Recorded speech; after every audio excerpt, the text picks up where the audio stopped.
नमस्कार आचार्य जी। आचार्य जी, आप स्वामी विवेकानंद जी को बहुत मानते हैं तथा आप हम सबको ये प्रेरणा भी देते हैं कि उनके मार्गदर्शन पर ही अपना जीवन को आगे बढ़ाना भी है। तो आप ही से प्रेरित होके मैं पिछले कुछ दिनों से उनकी जीवनी पढ़ रहा था, जिस पर कुछ कुछ बातें मुझे आपके मत से विरोधाभास लगी, जो मैं अभी आपके सामने उल्लेख करना चाहता हूँ। पहली बात तो ये है कि आप जो ध्यान के बारे में बोलते हैं कि सही काम को चुनो और उसको डूब के करो उसको, तो वही आपके लिए ध्यान है। अलग से समय निकाल के बैठ के ध्यान करने की आवश्यकता नहीं है। लेकिन विवेकानंद जी बचपन से ही उनके माता के समक्ष में ध्यान करते हुए आए हैं।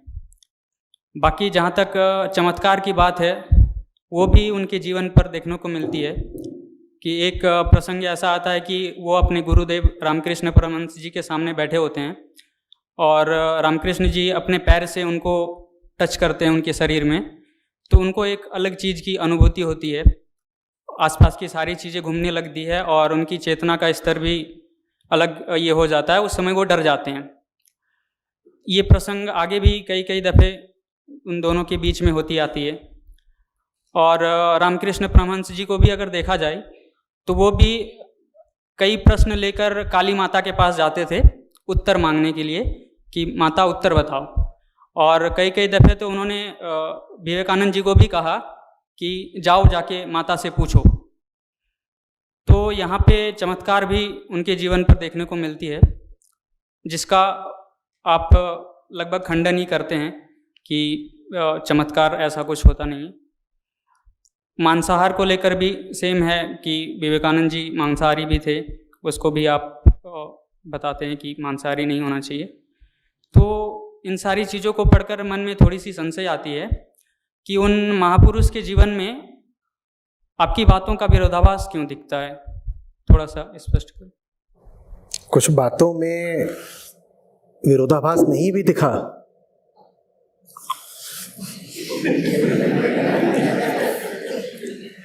हम जब ऐसा निष्कर्ष निकालें कि उनकी बातों में आपकी बातों से विरोधाभास क्यों दिखता है, तो हमने क्या कह दिया है? हमने कह दिया उनकी बातें और आपकी बातें परस्पर विरोधी हैं। 1000 में से तुमने 3 बातें गिरा दी हैं जिनमें तुम्हें विरोध दिख रहा है। वो भी है या नहीं इसकी चर्चा करेंगे। वो 997 बातें हैं जिनमें कोई विरोध नहीं है। उनकी कुछ चर्चा करनी है या उनको पीछे छोड़ दें, या 3/1000 के आधार पर निष्कर्ष ये निकालना है कि आचार्य जी और विवेकानंद जी परस्पर विरोधी बातें करते हैं। 997 को भुला करके जो 3 का पक्ष ले,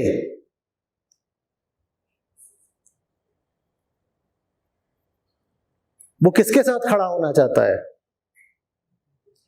एक तरफ 997, एक तरफ 3 है, और 997 की उपेक्षा करके तुम 3 की तरफ जा रहे हो। इससे तुम्हारे बारे में क्या पता चलता है? बोलो, कुछ सिद्ध ही करना चाहते हो क्या? क्या मन बना के आए हो? इरादा क्या है? क्या इरादा है? आओ इन 3 की चर्चा करते हैं। पहले ये स्वीकारो कि 997 में तुम्हें कहीं कोई विरोध नहीं दिखता, फिर इस 3 की तरफ आओ। ठीक, पहली बात तुमने क्या बोली? चमत्कार या कुछ और? पहले ध्यान को लेकर के जिन्होंने भी ध्यान पर मुझे सुना है, साफ साफ मैंने बोला है कि ध्यान की विधियों का उपयोग बहुत आरंभिक स्तर पर है। और वही तो तुम बोल रहे हो कि बचपन में ध्यान किया करते थे। अच्छी बात है, बचपन से उनकी माता जी ने उन्हें ध्यान की विधि दी। आरंभिक स्तर पर तो ध्यान की विधियों का उपयोग होता ही है। बेईमानी तब होती है जब तुम उसी विधि को खींचते जाओ 40, 80 के हो जाओ और वहीं पर बैठे हुए हो। विवेकानंद ने उस ध्यान को अपना जीवन बनाया या नहीं बनाया? बनाया या नहीं बनाया? तो तुम्हें विरोध कहां दिख रहा है? यही तो मैं बार बार बोलता हूं, ध्यान को जीवन बनाओ। या विवेकानंद ऐसे करते थे कि आधे घंटे ध्यान करते थे और उसके बाद जाके गुड़ की दुकान पे बैठ जाते थे? जल्दी बताओ। नहीं। वो जो ध्यान था, वो जो अध्यात्म है, उसी को उन्होंने अपना जीवन बना लिया कि नहीं? हाँ, मैं उसी की बात करता हूं। मैं कहता हूं पल पल ध्यान रहे। विवेकानंद को तुम्हें क्या लगता है पल पल ध्यान नहीं रहता था? उनका ध्यान खंडित था, सीमित था। तो तुम्हें विरोध कहां दिख रहा है फिर? मैं विरोध करता हूं ध्यान की विधियों के नाम पे जो पाखंड चल रहा है, इसका मैं पाखंड का विरोध कर रहा हूं। तुम कह रहे हो मैं विवेकानंद का विरोध कर रहा हूं, तो क्या तुम ये कहना चाहते हो कि विवेकानंद पाखंडी थे? ध्यान की विधियों के नाम पे 100 तरह के पाखंड चल रहे हैं कि नहीं? फलाना मेडिटेशन, ये मेडिटेशन, गुड़ मेडिटेशन, घी मेडिटेशन चल रहा है कि नहीं चल रहा है? मैं इसका विरोध करता हूं।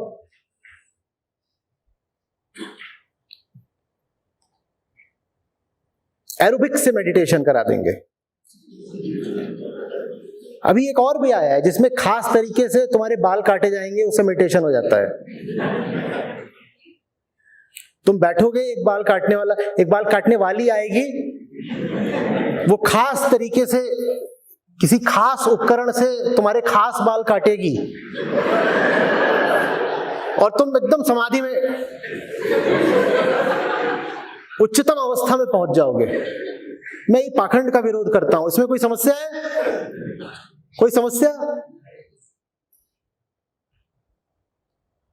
आधे घंटे के लिए बैठ गए, क्या मेडिटेशन कर रहे हैं और उसके बाद जाकर के दुकान पे ग्राहक को लूट रहे हैं। मैं इसका विरोध करता हूं। इसमें कोई समस्या है? जीवन ऐसा जी रहे हैं जिसमें तनाव होगा ही होगा, और फिर जब तनाव बहुत बढ़ जाता है तो थोड़ी देर ध्यान कर लेते हैं और ध्यान करके फिर से उसी तनाव वाली जिंदगी में वापस चले जाते हैं। मैं इसका विरोध करता हूं। कोई समस्या है?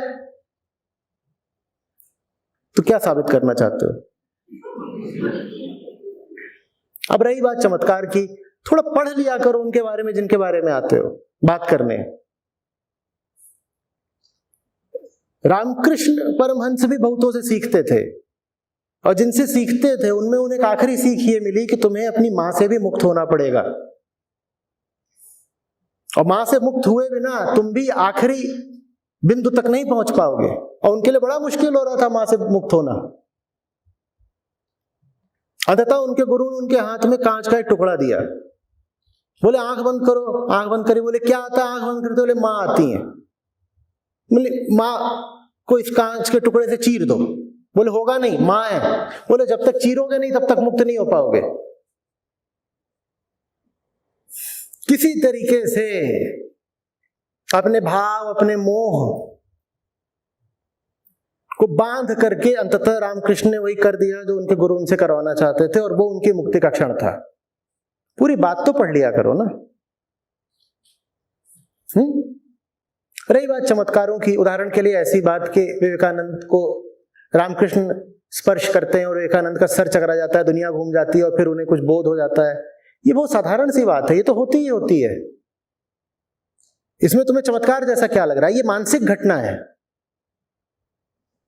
अरे मां अपने बच्चे को ही अगर गले लगा लेती है तो उसे बड़े विशेष अनुभव होने लग जाते हैं कि नहीं? और वो तो एक साधारण सी बात है मां और बच्चे के बीच की। तो वही घटना जब एक गुरु और शिष्य के बीच में घटेगी तो वहां तो विशेष अनुभव होने ही लग जाएंगे। उसमें तुम्हें चमत्कारिक क्या लग रहा है? यहां पर अभिभावक बैठे हैं, माएं बैठी हैं, पिता भी बैठे होंगे। आप जब अपने बच्चे को, खासतौर पर छोटे बच्चे को छाती से लगा लेते हैं तो दिव्य सा अनुभव हो जाता है कि नहीं हो जाता है?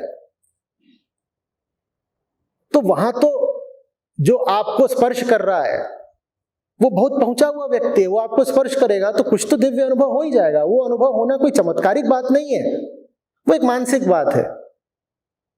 मन बिल्कुल भाव विवहल हो जाता है कि कोई ऐसा जो इतना खास और इतना प्रिय है हमारे इतने निकट आ गया कि उसने हमें स्पर्श कर लिया। जवान आदमी हो, प्रियतमा से भी गले मिलोगे कुछ खास होने लग जाता है, होने लग जाता है ना। तो प्रियतमा तो बहुत छोटी चीज है, रामकृष्ण बहुत बड़े थे, उनसे गले मिलो तो कुछ खास होगा ही होगा। संस्था है, उसमें ये साथ के लोग हैं, और ये बात तो बहुत आम है।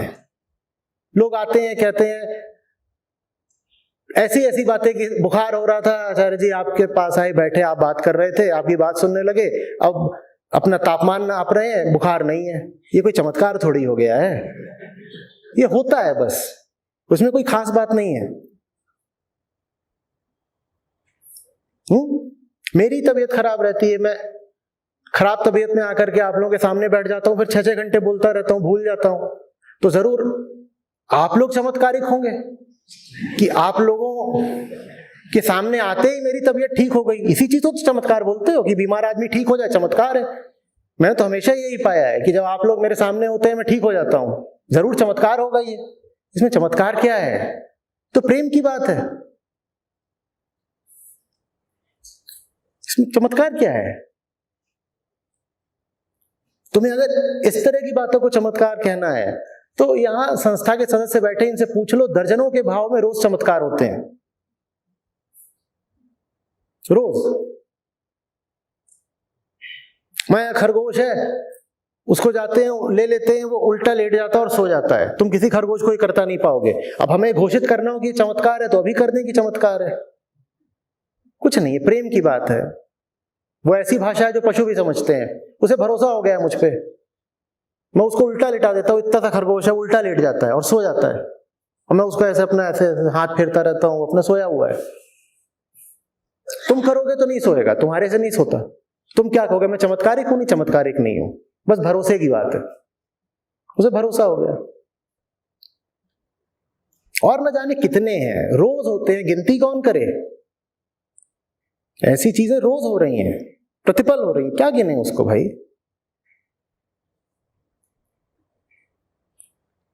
बल्कि मैं चाहूंगा कि यहां पर लोग हैं, उनसे आके पूछना, उनको ज्यादा याद होगा, मुझे तो कम ही याद है। तीसरी चीज तुमने क्या गिनाई थी? 999 हो चुका है अब, ठीक है। अब 1000वां बताओ। मांसाहार करते थे। अभी 8 साल पहले तक मैं दूध, पनीर, खोया, लस्सी, पनीर पकौड़ा मस्त झाड़ता था। तो अरे कोई तथाकथित ईश्वर हो गए क्या? जब तक मनुष्य देह में हो, गुण दोष विकार तो रहेंगे ही ना। बोलो, अब तुम बोलो कि कोई ज्ञानी पुरुष है, उसके पसीने से गंध काहे को आती है? भाई बैक्टीरिया तो बैक्टीरिया है। ये कौन सी बात है कि तुम कहने लग जाओ कि खोज खोज के निकालो कि महापुरुषों के चरित्र में भी कहां कहां कमियां थी, और जो कमियां हो उनको या तो ये कह दो कि कमियां है ही नहीं, ये ठीक बात है, या फिर ये कह दो कि महापुरुष भी अगर कमियां रखते हैं तो हम काहे ना रखें। ये हमारे दो तरह के तर्क होते हैं। तुम्हें पता चल जाए कि कोई ज्ञानी आदमी मांसाहार करता था तो या तो ये कह दोगे कि वो ज्ञानी है ही नहीं, या ये कह दोगे कि वो ज्ञानी है और मांसाहार करता है तो हम भी करेंगे, हम भी करेंगे। ये दोनों ही बातें कितनी विचित्र है ना। तुम वो चीज लो ना जो लेने लायक है। क्यों भूलते हो कि वो बंगाली थे, और तुम बंगाली घर में पैदा हुए हो, वही तुम्हारा परिवेश है। तुम माछ से, मच्छी से बच कैसे जाओगे? हाँ, ये जरूर है कि जब आप अपनी आध्यात्मिक यात्रा पर होते हैं, और वो अनंत यात्रा होती है, उस यात्रा पर अगर आप 40 साल, 80 साल, 150 साल चलते रहे तो धीरे धीरे करके आप अपने सारे गुण, सारे दोष छोड़ते रहते हैं। संभव है कि विवेकानंद भी थोड़ा और आगे बढ़ते तो मांसाहार भी उन्होंने त्याग ही दिया होता। यह भी संभव है कि अपने जीवन के अंतिम वर्षों में उन्होंने मांसाहार त्यागना आरंभ भी कर दिया हो। समझ में आ रही बात? ऐसे तुम निजी जीवन में घुसोगे तो तुम किसी भी ज्ञानी, संत, ऋषि के जीवन में जाओगे, वहां तुम्हें कुछ ना कुछ खोट मिल ही जाएगी। मैं पूछ रहा हूं, तुम्हारी नजर कैसी है जो खोट पे ही जाके टिकती है? खोट ही देखनी है। मैं तुम्हें पढ़ने के लिए कोई किताब दूंगा, तुम पूरी रात इसी बात में निकाल दोगे कि उसका एक पन्ना थोड़ा सा फटा हुआ है कोने से। पढ़ लो भाई, लिखा क्या हुआ है, और फुर्सत हो जाओ। किन चीजों में उलझ गए? और अगर इन चीजों में उलझना है तो मैं तो तुम्हारे लिए बहुत ही अनुपयुक्त व्यक्ति हूं, क्योंकि मुझमें तो 100 खोट है, मुझसे क्यों पूछ रहे हो फिर? मुझी से पूछ रहे हैं खोट के बारे में, मैं जो खोट का पुतला हूं पूरा ऊपर से लेके नीचे तक, मैं तुम्हें क्या बताऊंगा? वो उनकी खाने पीने में गड़बड़ ये थी कि मांसाहार करते थे, मेरा तो खाने पीने कोई ठिकाना ही नहीं है। ये मेरे लिए अलग से खाना लेकर के आए, एक फूड दर्जी करके कुछ है, उससे पकड़ा है, वो अपने वो कम कैलोरी का और बहुत सारी उसमें चीजें डाल करके, जो मेरी मेडिकल रिपोर्ट में है कि ये डाल दो वो डाल दो, वो सब डाल करके बनाते हैं, वो लेकर के आए यहाँ पर। बेचारों ने बड़ी मेहनत करी। गेस्ट हाउस में रुका हूं, जब तक इन्होंने वो खाना मेरे पास पहुंचाया उतनी देर में मैंने कैंटीन का चाउमीन झाड़ दिया। मैंने कहा तुम रखो अपना अपने पास।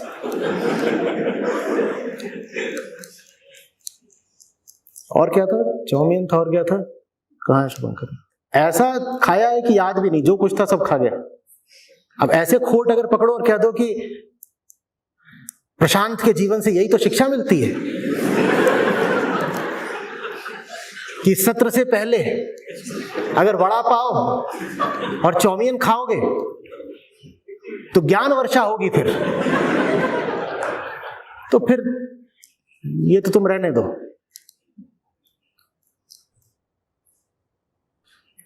जिससे जो चीज सीखने लायक हो सीखो। खान पान मुझसे थोड़ी सीखोगे ना, तुम खान पान विवेकानंद से सीख सकते हो। तुम्हें क्या लगता है 40 की अल्पायु में क्यों उनको प्रस्थान करना पड़ा? तुम्हें लग रहा है उनका खान पान बड़ा अच्छा रहा होगा? 50 तरह की उनको बीमारियां थीं। उनसे सीखोगे क्या खाना पीना? पर उनसे बहुत कुछ है सीखने को। ऊंची से ऊंची बात उनसे सीखी जा सकती है, लेकिन हमारी नजर नीचे से नीची बात पर होती है। जो सीखने वाला हो, अगर वो सिर्फ विवेकानंद का ही पूरा साहित्य पढ़ ले तो आगे और कुछ पढ़ने की जरूरत नहीं है, इतनी ऊंचाई थी उनमें। पर उसकी जगह हम ये देख रहे हैं कि उन्होंने मछली खा ली। और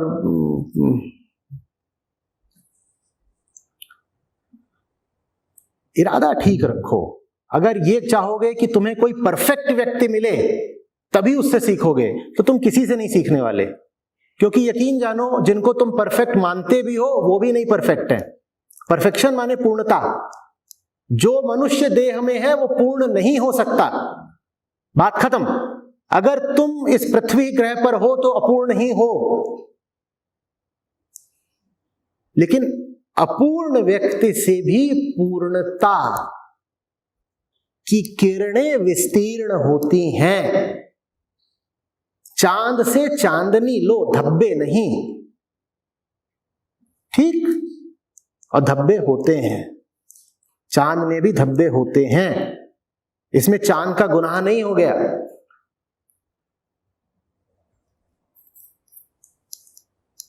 एक 1000 बटा 1000